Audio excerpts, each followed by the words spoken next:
আসসালামু আলাইকুম guys, welcome back to my page. কেমন আছেন আপনারা? আশা করছি সবাই অনেক ভালো আছেন, আমরাও খুব ভালো আছি। সকালে ঘুম থেকে উঠেই দেখছিলাম আকাশটা প্রচণ্ড মেঘলা হয়েছিল। দেন চলে আসলাম বাচ্চাদের জন্য নাস্তা প্রিপেয়ার করতে। আমি তো নর্মালি ফ্রিজে রুটি ফ্রোজেন করে রাখি। আজকে খুব শর্টকাটে নাস্তা রেডি করব। আজকে শুধু ডিম পোচ আর রুটি করব, তাই ডিম আর রুটি বের করে নিচ্ছিলাম ফ্রিজ থেকে। তারপরে এই যে রুটিগুলো ভেজে নিলাম, সাথে ডিম পোচ। এর সাথে আমি বাচ্চাদেরকে, যেহেতু এখন ফলের সিজন, আম, লিচু, কাঁঠাল সবই অ্যাভেলেবেল, ফ্রুটসও দিয়েছিলাম।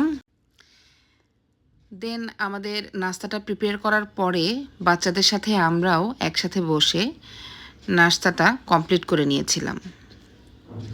আজকে বাসায় কিছু এক্সট্রা কাজ ছিল, তাই ভেবেছিলাম সকাল সকালই রান্নাটা কমপ্লিট করে ফেলব।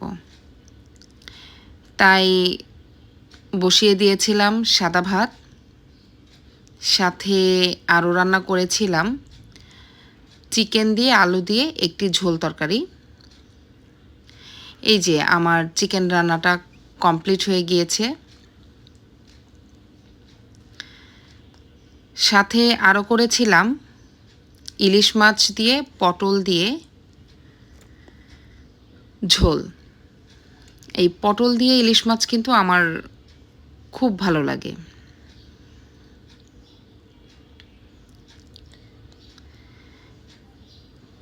এই যে আমি পটল দিয়ে ইলিশ মাছটা রান্না করে নিচ্ছি। দেন একটা ভর্তা খেতে খুব ইচ্ছা করছিল, তাই লাউ শাকের পাতা দিয়ে একটি ভর্তা করে নিয়েছিলাম লাঞ্চে খাবো বলে। দেন এই যে আমার ভর্তাও কমপ্লিট হয়ে গিয়েছে করা। দেন দুপুরে এগুলো দিয়েই আমরা আমাদের লাঞ্চ কমপ্লিট করে নিয়েছিলাম।